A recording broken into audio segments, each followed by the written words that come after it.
Hello, I'm Dr. Craig Childress. I'm a clinical psychologist in Pasadena, California.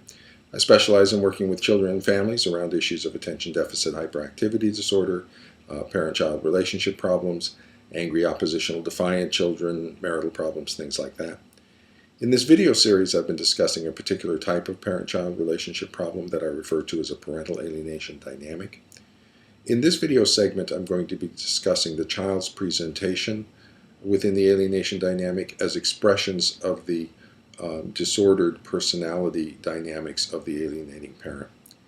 In previous segments regarding the relationship features of the alienation process, I described how normal, healthy parent-child relationships involve the co-construction of meaning, in which the parent resonates with the child's inner experience and helps the child to organize the meaning of that inner experience, and in that process develop authentic self-structure, and how this also involves breach and repair sequences so that they enter a fused psychological state that supports the child's experience, but then they also breach that as the child expresses authentic self into the relationship, and then they repair that relationship again. So the breach and repair sequences are an important part of that self-expression of authenticity into the relationship.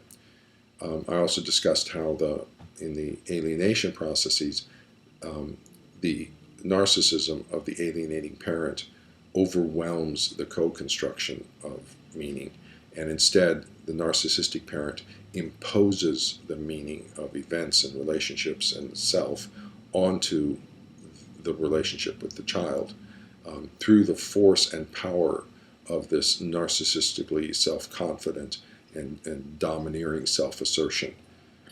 In addition, the narcissistically organized parent, because of the lack of empathy associated with narcissism, is unable to resonate with the child's inner experience and actually will invalidate and nullify the child's inner experience when it differs from the imposed meaning of the narcissistic parent. So through this process of nullification and invalidation and forceful domineering assertion of meaning, the child's authentic experience is never resonated with, and so never achieves meaning or organization within the relationship, and instead the child's self-experience and experience of the world is overwhelmed by the forceful power of the narcissism, so that the child adopts the narcissistically imposed meaning from the alienating parent. In that process, so that's the formation of that fused state. Now, within that, the child's mirror neuron networks and the intersubjective field, the child feels what the alienating parent feels as if it was their own. So the child feels the narcissistic inflation. The child feels the power and the self-confidence that go along with this narcissistic inflation.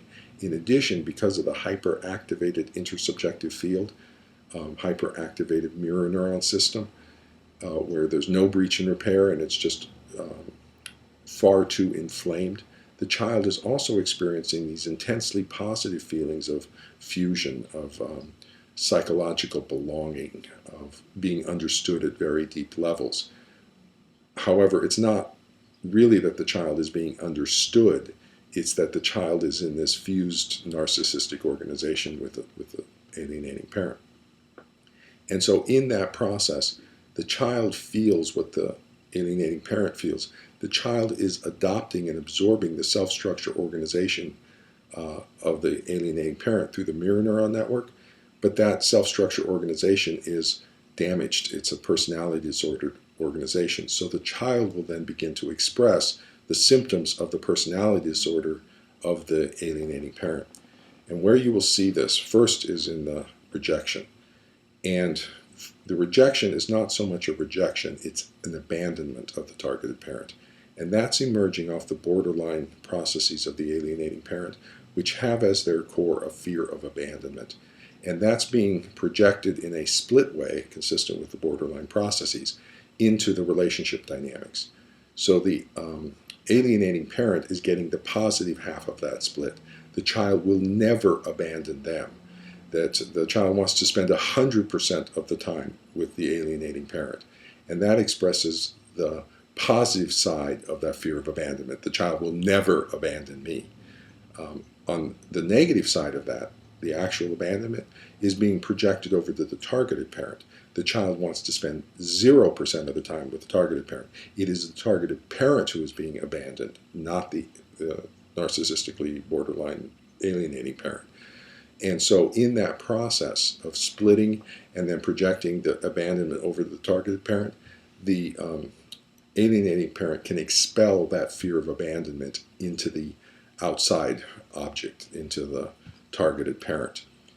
The reason it's perceived not as abandonment but as rejection, my sense of it is because of the intense hatred that the child expresses for the targeted parent.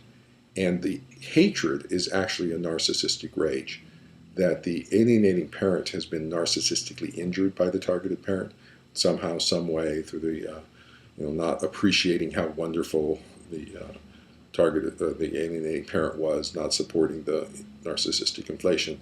However it occurred, there's been a narcissistic injury that's provoking the narcissistic rage, and the hatred that the child expresses for the targeted parent represents that narcissistic rage.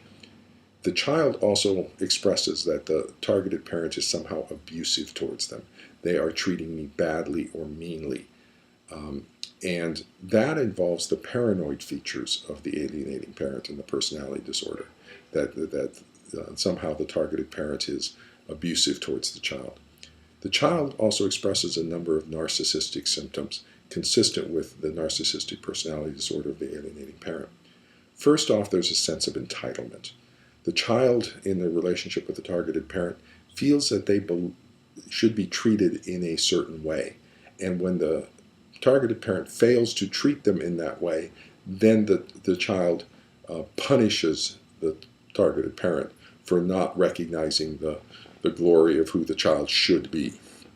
And so there's this general feel in the relationship dynamics that the child has a sense of entitlement. In addition, the child projects a sense of superiority, and you see that in the judgment of the parent, of the targeted parent. The child that gives a sense that they're able to sit in judgment of the targeted parent, and that the targeted parent is found lacking, that they are inadequate, they're not good enough, that they're just a bad parent, and I just don't want to have anything to do with them because they are a horrible person. Okay, the child is judging the parent. Now that typically does not happen in normal parent-child relationships. I can discuss that with regard to the attachment system. Children do not judge parents. In fact, children take too much responsibility. But that's a discussion for a different segment. In addition, the child presents with a sense of moral righteousness to their judgment, that the targeted parent deserves the abuse, deserves the mean, hostile, angry rejection kinds of stuff. And that goes back to that failing, that they're a failure, they're inadequate. All of this narcissistic presentation of the child is the projection of the core inadequacy of the narcissistic personality disorder of the alienating parent over to the targeted parent. The targeted parent is the inadequate one, not the alienating parent. They're wonderful. See what the child adores me and the child is well behaved with me. I'm the wonderful one. It is the targeted parent who's the inadequate one. That's the projection of that seed core inadequacy of the narcissistic personality disorder over to the child. And then the child retaliates against the targeted parent as part of that narcissistic rage process.